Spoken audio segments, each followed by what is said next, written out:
Hi, today I'm going to share with you my French toast casserole. I hope you enjoy the following video.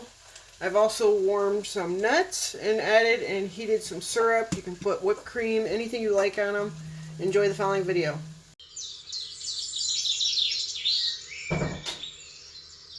Okay, so let's get started. I have here 2 white breads and 2 wheat breads, the difference for diabetics. This, instead of using an entire loaf or baguette of French bread, I bought a little 6-inch Hoagie Roll from the bakery, and I just diced it up, cubed it, and you leave it sitting out in a bowl to air dry so that it gets a little bit stale. And I did the same with sliced wheat bread. So we're going to set these aside. Now you don't have to use little ramekins. You can put it in a pan and bake it all together, but since I'm doing it for diabetic and regular, I'm separating it. So I have here 2 eggs. To that I need to add a half a cup of milk. Now if you do have a diabetic that you are making it for, you can omit the milk because it's got more sugar than half and half and just use all half and half.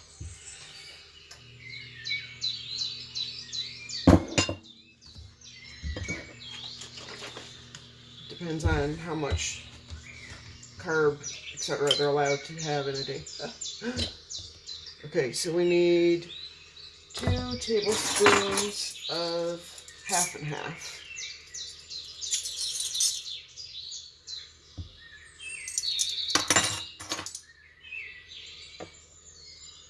I'm going to add that in there and there.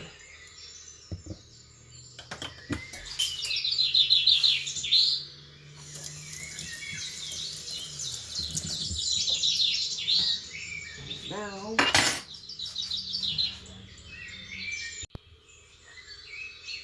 okay, to that, we need to add vanilla and everything else except my vanilla. I forgot to get out.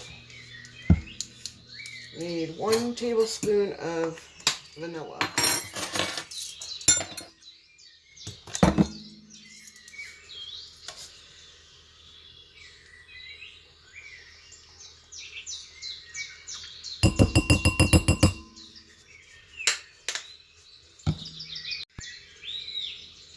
Okay, so we're going to give this a whisk.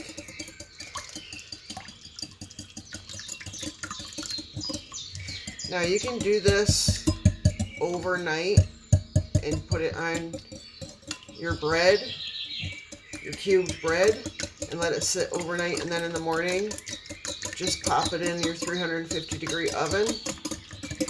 But I like my French toast lightly dipped, so I don't soak mine, but you can.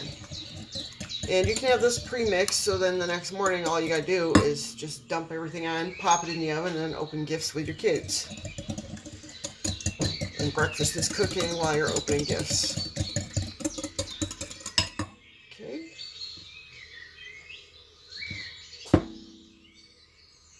So I'm gonna set that aside. Now I gotta do 2 different measurements because of diabetic version. We need 1.5 tablespoons of, you know what, I'm gonna use less because I got 2 small ramekins. This is a lot. I'm gonna use 1 tablespoon of diabetic sugar.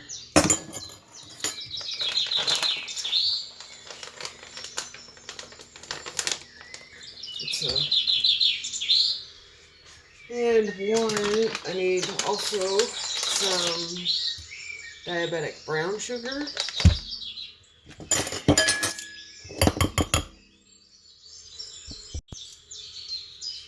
So we need 1 tablespoon of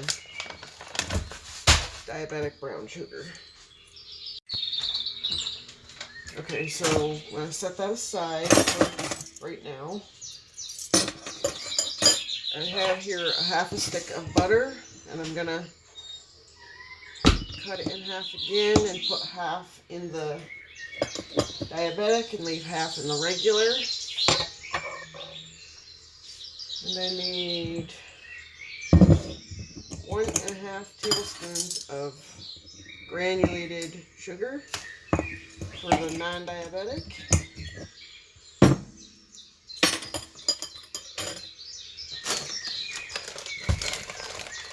And I need regular brown sugar.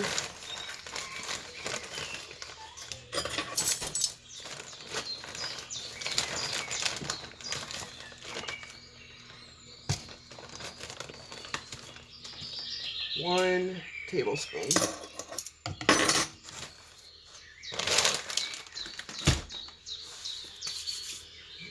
In addition, there it is. I was thinking I didn't get my cinnamon down. I need a 1/4 teaspoon cinnamon in each bowl.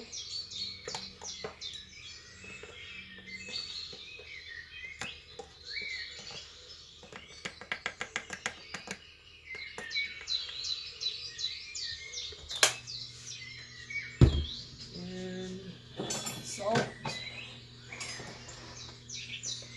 I'm going to measure the salt over the sink. Need 1/8 of a teaspoon of salt in each dish. One there.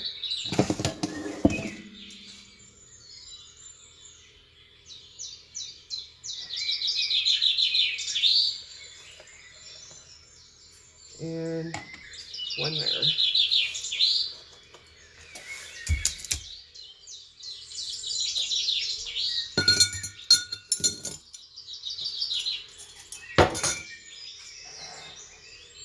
Now we are going to mix these. The messy part. You gotta pinch the. Oh, let me take this ring off. Oh wait, I forgot my flour. 1 second, be right back.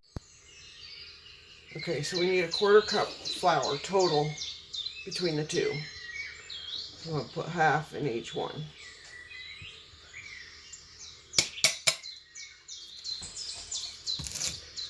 Then we're going to, with our hands, break this up.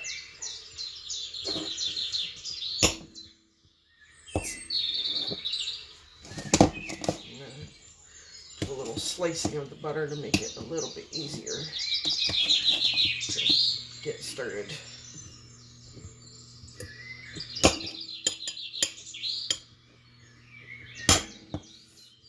You want it chilled because you're creating like a streusel-like top for it. You don't want it melted or room softened. It'll be too soft.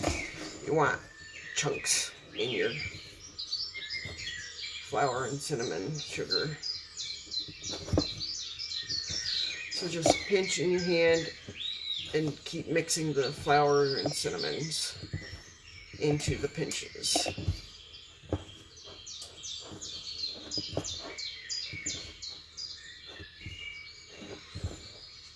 It'll make a crumbly texture, and that's what you want.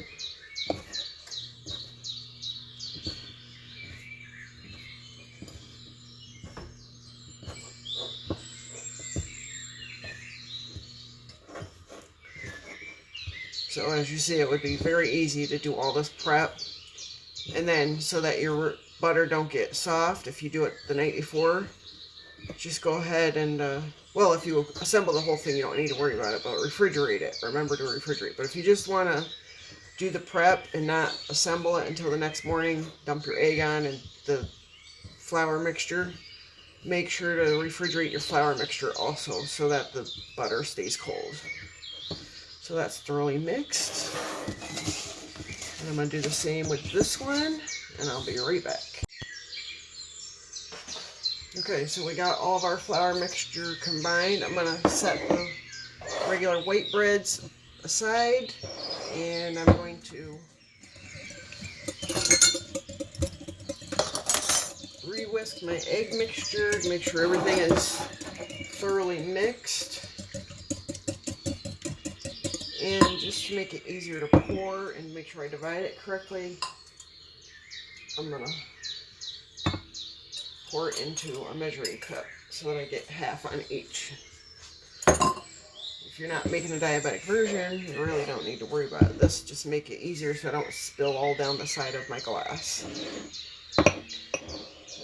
Put these back over here now. So we got a total of 1 cup of the egg milk mixture.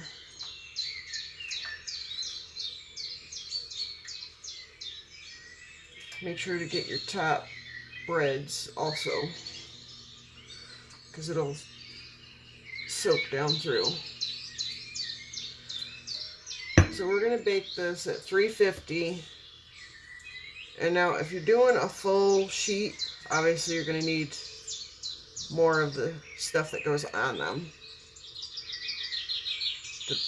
This egg mixture, you'll need more of that, and you'll need more of the flour mixture as well.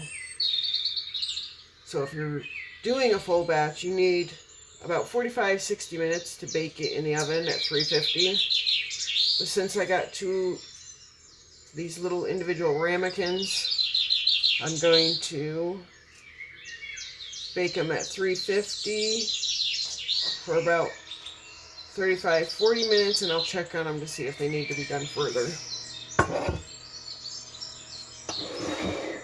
So now we have our diabetic version.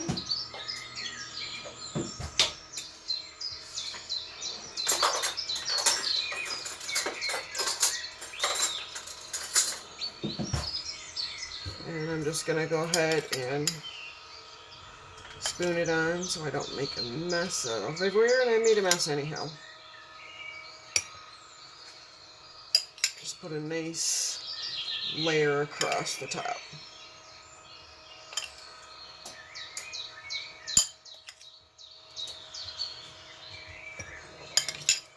This is the sugars and the butter will melt and make like a little syrupy for it.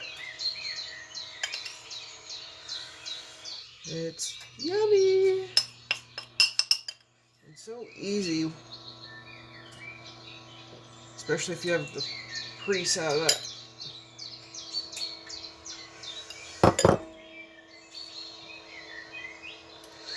Now we're going to go ahead and do the regular.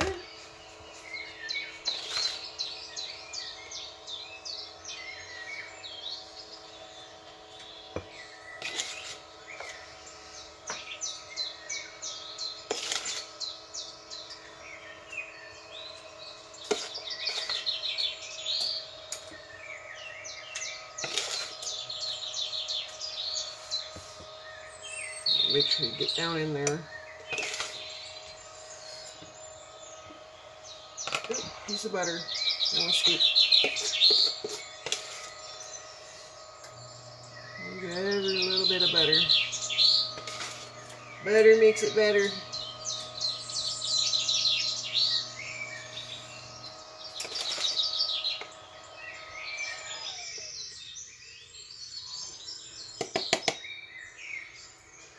Some exposed bread right there. And there you go. We're going to pop these in the oven, and I hope you've enjoyed. And this is our French toast casserole all completed. And I couldn't help myself. I took a bite already, and my family's already eating theirs. Nom nom. I hope you've enjoyed this recipe. Please like, share, and subscribe. Thank you.